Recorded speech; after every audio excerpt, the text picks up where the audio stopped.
nolosheedii oo aad ayaan ugu walwalsanahay. Ma u malaynaysaa inay iga heli doonto? way ku jeclaa doontaa wax laga walwalna meesha ma yaalaan hadda ay yimaadeen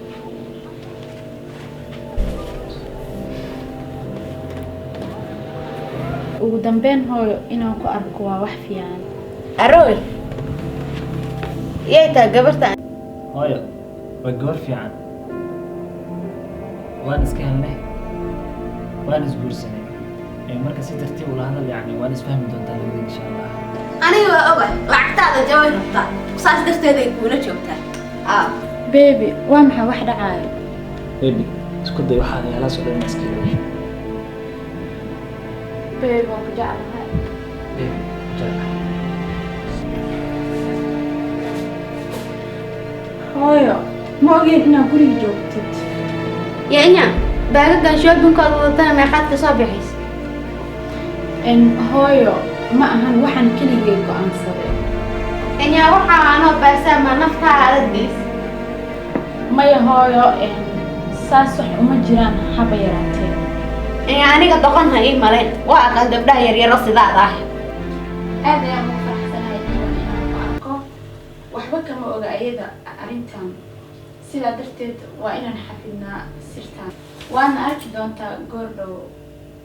Okay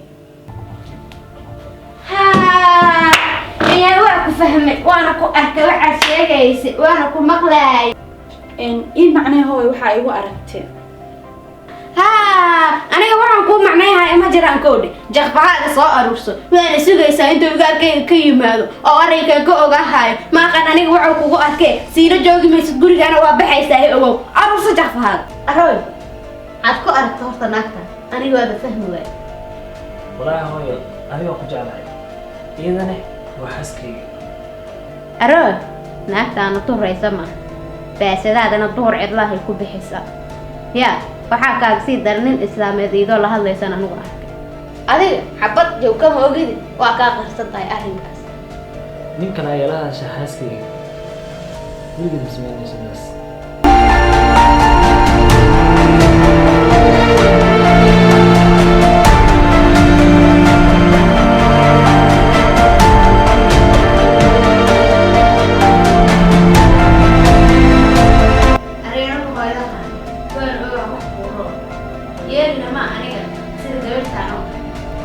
hooyo adiga ku jeclahay waxa tahay muhiim waadina sidoo kale waan jeclahay marka adiga hooyo waxaa isku daydaa inaad ducdid faadimo oo xalisid.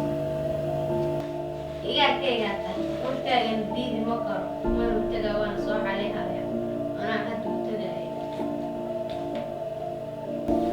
faadimo iyo faadimo aadisaya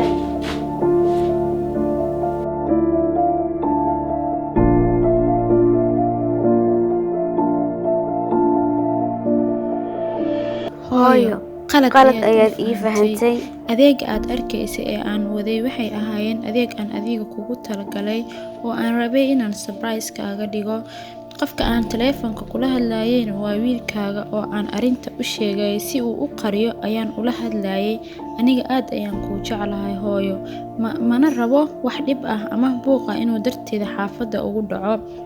aniga iska tagayo laakiin la soco waxaan kuu jeclahay sida hooyaday oo kale maadaama aad gacaliyahayga hooyadiisi tahay.